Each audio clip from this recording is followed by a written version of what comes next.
తెలంగాణలోని కాంగ్రెస్ ప్రభుత్వంపై మాజీ మంత్రి కేటీఆర్ తీవ్రస్థాయిలో విమర్శలు చేశారు. అబద్ధాలను అస్త్రంగా మార్చుకుని అధికారంలోకి వచ్చిన కాంగ్రెస్ 100 రోజుల్లో హామీలను నెరవేర్చుకుంటే ప్రజలను చైతన్యవంతులను చేసి ఆ ప్రభుత్వాన్ని కొల్లగొడతామని వార్నింగ్ ఇచ్చారు. కాగా కేటీఆర్ ట్విట్టర్ వేదికగా రాష్ట్రంలో అధికారంలోకి వచ్చేందుకు 420 హామీలు ఇచ్చిన కాంగ్రెస్ వాటిని ఎగవేసేందుకు చేస్తున్న కుట్ర రాజకీయాలను ప్రజలు గమనిస్తున్నారన్నారు. తెలంగాణ విజయాలను వైఫల్యాలుగా చూపేందుకు కాంగ్రెస్ బీజేపీ ప్రయత్నిస్తున్నారన్నారు. రాబోయే రోజుల్లో మండల నియోజకవర్గ స్థాయిలోనూ సమావేశాలు ఏర్పాటు చేసి అన్ని రకాల ఎన్నికలకు కేడర్ను సన్నద్ధం చేస్తామన్నారు. కేడర్కు అండగా ఉంటూ కాంగ్రెస్ దుర్మార్గాలను ప్రజాస్వామికంగా ఎండగడతామని కేటీఆర్ చెప్పారు.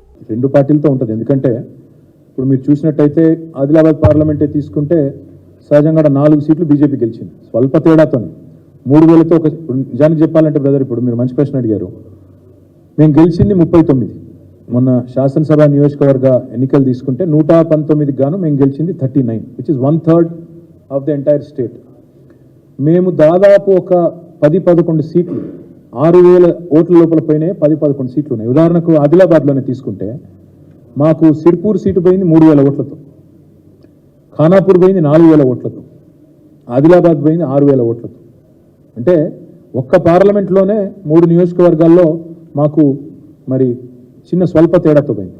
కానీ మొత్తం 17 పార్లమెంట్ నియోజకవర్గాలు తీసుకుంటే మాకు మొత్తంగా చూస్తే 7 పార్లమెంట్ నియోజకవర్గాల్లో బీఆర్ఎస్ ఆధిక్యత ఉంది. మొత్తంగా చూసినట్టయితే 7 పార్లమెంట్, ఇప్పుడు ఆదిలాబాద్ పార్లమెంటే తీసుకుంటే దాదాపు 16-17 వేల లీడ్ ఉంది బీఆర్ఎస్కి మొత్తం మొన్నటి ఎన్నికల్లో ఓట్లు చూసుకుంటే. అట్లా మొత్తం 17లో 7 మాకు ఆధిక్యత కనబడతాం. 1-2 చోట్ల కొన్ని చోట్ల కాంగ్రెస్కు ఉన్నట్టుంది.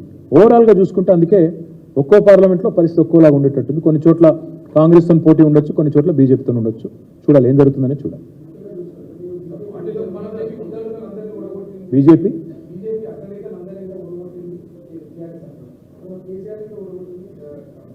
ఎస్ అంటే మేము పోటీ పడుతున్నామని చెప్తున్నామా? నేనేమంటున్నా మీకు మళ్ళీ చెప్తున్నా నేను. ఇప్పుడు మీరు మంచి ప్రశ్న అడిగిన బ్రదర్. కేసీఆర్ గారు కామారెడ్డిలో ఓడిపోయినారు, ఆడ ఓడగొట్టింది బీజేపీ కదా అన్నారు. మేము అందుకే చెప్తున్నా నేను, బీజేపీ బీటీము అని ఈ ప్రచారం చిల్లర ప్రచారం కూడా చేసిండ్రు.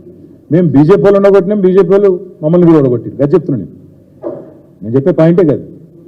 పోటీ పడ్డాం, తలపడ్డాం, వాళ్ళని ఓడగొట్టినాం, వాళ్ళు మమ్మల్ని కామారెడ్డిలో ఒక దగ్గర గెలుపు సాధించారు.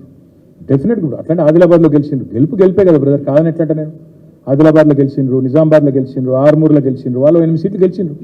కాబట్టి ఈ బీటీం అనే చిల్లర ప్రచారం అయితే చేసిండ్రో వాళ్ళ అగ్రనాయకులను మేము ఓడగొట్టినాం, మా అధినాయకుడిని వాళ్ళు కూడా కామారెడ్డిలో ఓడగొట్టారు. కాబట్టే ఈ బీటీం అనే చిల్లర ప్రచారం ఏదైతే ఉందో ఇందులో అనుమాత్రం వాస్తవం లేదు. కాంగ్రెస్ చేసే చిల్లర ప్రచారాన్ని దయచేసి నమ్మవద్దు అని చెప్పి నేను ముఖ్యంగా మా మైనారిటీ సోదరులకు విజ్ఞప్తి చేస్తా ఉన్నాను.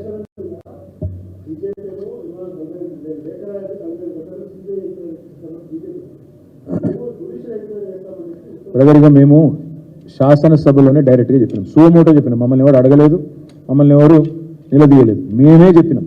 హరీష్ రావు గారు మాట్లాడేటప్పుడు మా పార్టీ తరఫున ఏం చెప్పారు?